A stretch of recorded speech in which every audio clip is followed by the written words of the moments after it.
Mark chapter 14. Now the feasts of the Passover and of unleavened bread were 2 days away. And the chief priests and the scribes looked for a way to seize him secretly and kill him. But they said, "Not on the feast day, lest there will be an uproar among the people." While he was in Bethany, in the house of Simon the leper, as he sat at supper, a woman came with an alabaster jar of ointment, a very costly spikenard. She broke the jar and poured the ointment on his head. There were some with indignation within themselves, saying, "Why was this ointment wasted? It might have been sold for more than 300 denarii and given to the poor." And they grumbled against her. Jesus said, "Leave her alone. Why do you trouble her? She has done a good work for me. You always have the poor with you, and whenever you wish you may do good to them. But you will not always have me. She has done what she could. She has come beforehand to anoint my body for burial. Truly I say to you, wherever this gospel will be preached throughout the whole world, what she has done will also be spoken of as a memorial to her." Then Judas Iscariot, who was one of the 12, went to the chief priests to betray him to them. When they heard it, they were glad and promised to give him silver. So he looked for how he might conveniently betray him. On the first day of unleavened bread, when they sacrificed the Passover lamb, his disciples said to him, "Where do you want us to prepare for you to eat the Passover?" So he sent 2 of his disciples and said to them, "Go into the city, and a man carrying a pitcher of water will meet you there. Follow him. Wherever he enters, say to the owner of the house, 'The teacher says, where is the guest room where I may eat the Passover with my disciples?'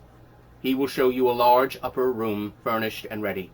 Make preparations for us there." His disciples went out and came into the city, and found it as he had told them, and they prepared the Passover. In the evening he came with the 12, and as they sat and ate, Jesus said, "Truly I say to you, one of you who is eating with me will betray me." They began to be sorrowful, and to say to him one by one, "Is it I?" And another, "Is it I?" He answered them, "It is one of the 12, one who is dipping bread in the dish with me. The Son of Man indeed goes, as it is written concerning him. But woe to that man by whom the Son of Man is betrayed. It would have been good for that man if he had never been born." As they were eating, Jesus took bread, blessed and broke it, and gave it to them, saying, "Take and eat it. This is my body." Then he took the cup, and when he had given thanks, he gave it to them, and they all drank from it. He said to them, "This is my blood of the new covenant, which is shed for many. Truly I say to you, I will drink no more of the fruit of the vine until that day when I drink it new in the kingdom of God." When they had sung a hymn, they went out to the Mount of Olives. Jesus said to them, "All of you will fall away on account of me this night, for it is written, I will strike the shepherd, and the sheep will be scattered. But after I have risen, I will go before you to Galilee." Peter said to him, "Even if all fall away, I will not."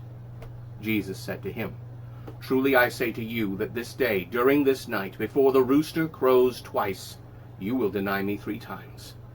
But he said more vehemently, "If I must die with you, I will not deny you." They all said the same thing. They came to a place which was named Gethsemane, and he said to his disciples, "Sit here while I pray." He took Peter and James and John with him, and began to be greatly distressed and very troubled. And he said to them, "My soul is deeply sorrowful unto death. Remain here and keep watch." He went a little farther, and fell on the ground, and prayed that, if it were possible, the hour might pass from him. He said, "Abba, Father, all things are possible for you. Remove this cup from me. Yet not what I will, but what you will." Then he came and found them sleeping, and said to Peter, "Simon, are you sleeping? Could you not keep watch 1 hour? Watch and pray, lest you enter into temptation. The spirit indeed is willing, but the flesh is weak."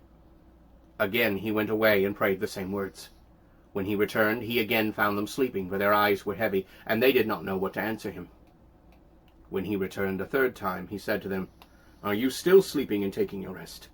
It is enough. The hour has come. Look, the Son of Man is betrayed into the hands of sinners. Rise up, let us go. Look, he who betrays me is at hand."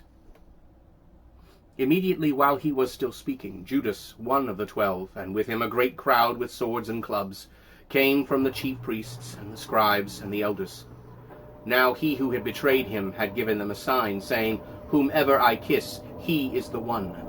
Seize him and lead him away safely." So as soon as he came, he went to him immediately and said, "Rabbi, Rabbi," and kissed him. They laid hands on him and seized him. Then one of those who stood by drew his sword and struck the servant of the high priest and cut off his ear. Jesus said to them, "Have you come out with swords and clubs to arrest me as you would a thief? Every day I was with you in the temple teaching, and you did not seize me. But the scriptures must be fulfilled." Then they all deserted him and fled. A young man followed him, wearing a linen cloth around himself. And the young men laid hold of him, so he left the linen cloth and fled from them unclothed. They led Jesus away to the high priest, and all the chief priests and the elders and the scribes were assembled with him.